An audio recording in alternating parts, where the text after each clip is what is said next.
आपको बता दें इस वक्त की ये बड़ी खबर है। लखनऊ में बीएसपी की राष्ट्रीय कार्यकारिणी की बैठक आज बुलाई गई है और इस बैठक में आकाश आनंद चुने जा सकते हैं बीएसपी अध्यक्ष। ये बड़ी खबर इस वक्त की आपको बता रहे हैं। जाहिर तौर पर इस बैठक में 10 सीटों पर जो उपचुनाव होना है उसको लेकर चर्चा होगी। मानस मेरे सहयोगी जुड़ गए हमारे साथ लखनऊ से।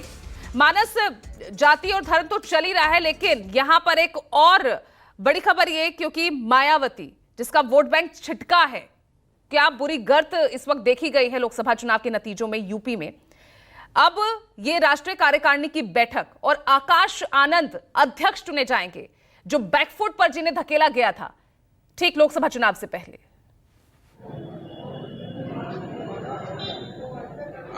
जी देखिए, ये कह पाना भी मुश्किल है कि वो राष्ट्रीय अध्यक्ष ही चुने जाएंगे, लेकिन इतना जरूर है कि आकाश आनंद को एक बड़ी जिम्मेदारी यहां पर आज मिल सकती है। चुनाव प्रचार अभियान जो शुरू होने जा रहा है बहुजन समाज पार्टी का, उसको लेकर के आज उनको बड़ी जिम्मेदारी दी जा सकती है, उनको उतारा जा सकता है मैदान में। ये देखिए बसपा का कार्यालय है और देख रहे हैं कि आप राष्ट्रीय कार्यकारिणी की बैठक जो हर 5 साल पर होती है वो यहाँ पर बुलाई गई है और जो तमाम पदाधिकारी जो देश के अलग अलग हिस्सों से आए थे वो भीतर दाखिल हो चुके हैं और कुछ लोग अभी भी बचे हैं वो जो दाखिल हो रहे हैं। आपको जल्दी से मैं एजेंडा बता देता हूं कि एजेंडा क्या है। हाँ।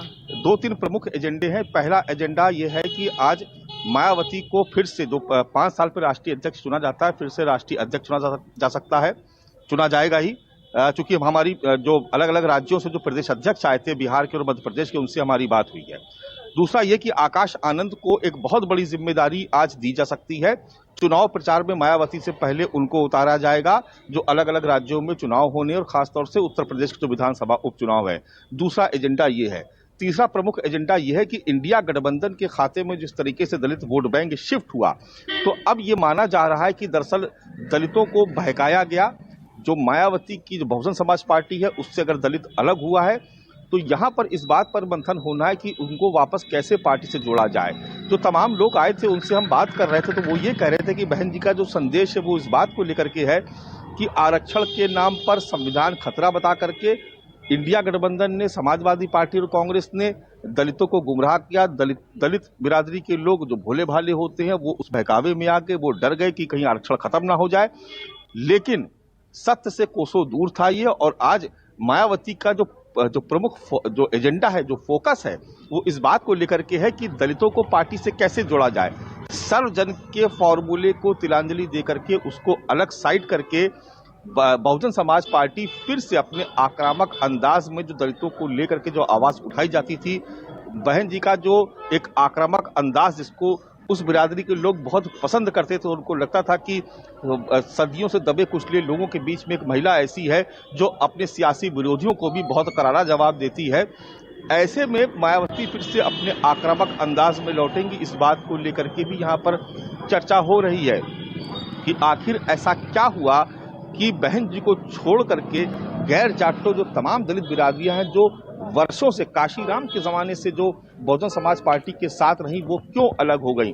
तो जब ये माना गया कि जब पार्टी में जब ब्राह्मणों का वर्चस्व बढ़ा, जब सवर्ण जातियों का वर्चस्व बढ़ा और सर्व समाज को लेकर के जब मायावती ने कदम आगे बढ़ाए, ये बात अलग है कि 2007 में ये फॉर्मूला हिट रहा, लेकिन उसके बाद से ये फॉर्मूला लगातार फ्लॉप होता जा रहा है।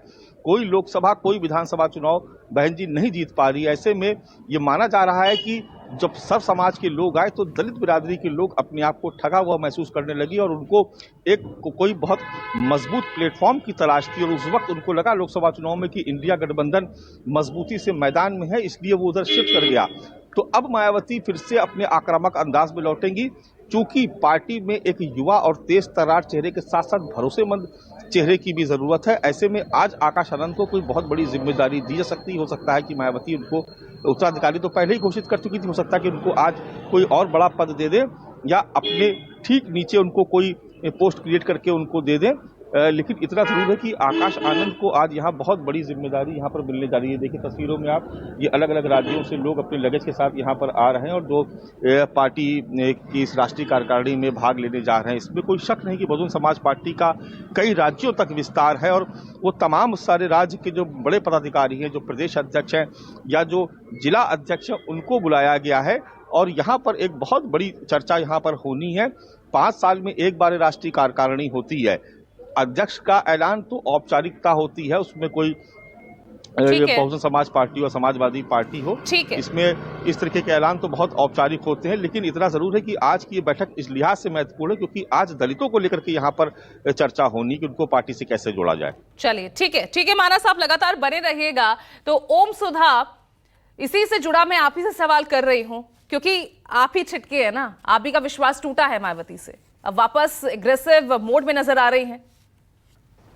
बिल्कुल सही बात है। लगातार जो है जिस तरह दलितों को वोट बैंक की तरह इस्तेमाल किया गया और लगभग हर पार्टी ने किया, और मायावती, मान्यवर कांशीराम साहब के बाद मायावती के पास साथ जो है इस देश के उत्तर प्रदेश के खास तौर पे दलित समाज ने भरोसा दिलाया था। लेकिन बहुजन समाज पार्टी आरक्षण के मुद्दे पर, कॉन्स्टिट्यूशन के मुद्दे पर जब लगातार भाजपा हमलावर होती रही, भाजपा ने संविधान को कमजोर किया, आरक्षण को कमजोर किया, तो दलितों को लगने लगा कि आखिर संविधान, भाजपा से संविधान और आरक्षण को बचाने के लिए मायावती को जो करना चाहिए वो कोशिश न काफी है।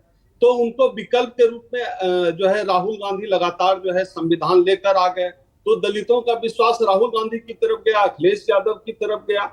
लेकिन कांग्रेस एक तरफ तो संविधान की बात कर रही है, तो पूरी तरह से हम ये नहीं कह सकते हैं कि दलित हित ऐसी है। कांग्रेस में आप देख लीजिए, संगठन के अंदर अभी भी जो है जो बात हुई थी, इनके उदयपुर में जो बात हुई थी कि जो है जाति के हिसाब से दिया जाएगा भागीदारी दलितों पिछड़ों को, वो अब तक नहीं दिया गया। दलितों पिछड़ों की भागीदारी भाजपा के मुकाबले कांग्रेस में आपको बहुत कम दिखेगा। तो दलितों को हर जगह वोट बैंक की तरह इस्तेमाल किया गया। संविधान और आरक्षण के मामले में हम लोग भाजपा से देश का दलित समाज आहत है। तभी आपने देखा होगा कि अयोध्या जैसी जगह में दलितों ने हराया है भारतीय जनता पार्टी को, वरना किसने सोचा था कि अयोध्या से हार जाएंगे। अभी इनकी दुर्गति और होनी है अगर इन्होंने संविधान पर हमला बंद नहीं किया, अगर इन्होंने जाति जनगणना नहीं कराई। नहीं तो काट तो ढूंढ ली गई है ना मोहम्मद तारिक साहब, आप क्या कहना चाहेंगे? क्योंकि अब तो काट ढूंढ ली गई है, अब धर्म वर्सेस जात, यही लड़ाई अब हमें होती नजर आएगी। ये करना चाहते हैं और हम